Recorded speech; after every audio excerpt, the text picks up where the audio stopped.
California is to become the fifth American state to allow terminally ill patients to end their lives legally. Governor Jerry Brown, a Catholic, has signed one of the most emotionally charged bills of the year. Peter Bowes reports from Los Angeles. It's an issue that California has wrestled with for decades. 20 years after the state of Oregon passed the nation's first assisted suicide law, America's most populous state has followed suit. The End of Life Option Act will allow doctors to prescribe life-ending drugs to people diagnosed as having less than 6 months to live. The Governor of California, Jerry Brown, gave his approval to the law after apparently agonizing over his decision. The 77-year-old Democrat, who studied as a young man to enter the priesthood, said he consulted widely. As well as listening to the views of his own doctors and a Catholic bishop, the governor says he considered input from the family of Brittany Maynard. The 29-year-old cancer patient moved from California to Oregon to take her own life last year. She was a vocal campaigner for the right to death with dignity. The bill's passing marks the end of a long and emotional debate in California. For every individual that feels they will be helped by this, there are 10 or 100 or maybe more, maybe 1,000 people who could be significantly harmed through abuse, through coercion, and through medical error. Governor Brown said he'd reflected on what he would want in the face of his own death. He concluded that it would be a comfort to consider the options afforded by the bill and that he would not deny that right to others. Peter Bowes, BBC News, Los Angeles. Earlier I spoke to Zoe Fitzgerald Carter, whose mother took her life 14 years ago following a 20-year battle with Parkinson's disease. She told me that under a previous law, people have faced the legal system for helping someone to die. Well, there have been cases with people who have assisted parents with their death who have actually gone to jail. Oftentimes, I think these things happen in the shadows, the way they did with my mother. People don't necessarily involve doctors. They take the situation into their own hands, and it's often very stressful, and sometimes it can be a terrible, violent ending. I think we've all read about those cases. So I'm very pleased with the decision today. Had your mother spoken to her doctors about how possibly she could best end her life in a way that she wanted to?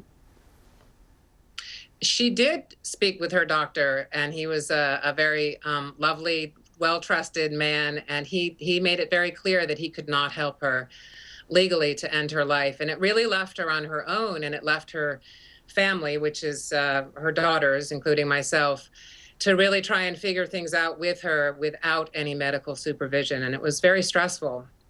Do you think that even now, despite this law, some doctors in California may feel that it goes against their own ethics to actually help a patient die in their own home, effectively commit suicide, kill themselves, end their life?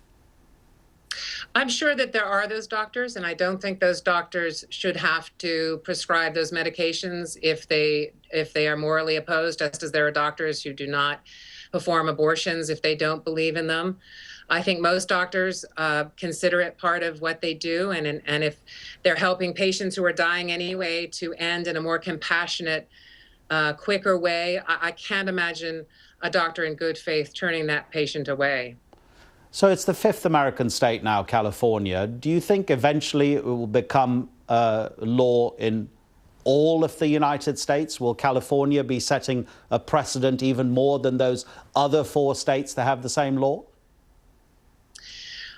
I think that California is a very is a real leader in the states, and I think what we do here has a lot of impact. We're a big state, we're a powerful state. I think it's very significant that we've passed this law, and there are something like 50% of the other states in this country have laws like this in the wings, and I'm hoping that California will move some of those people to pass similar laws.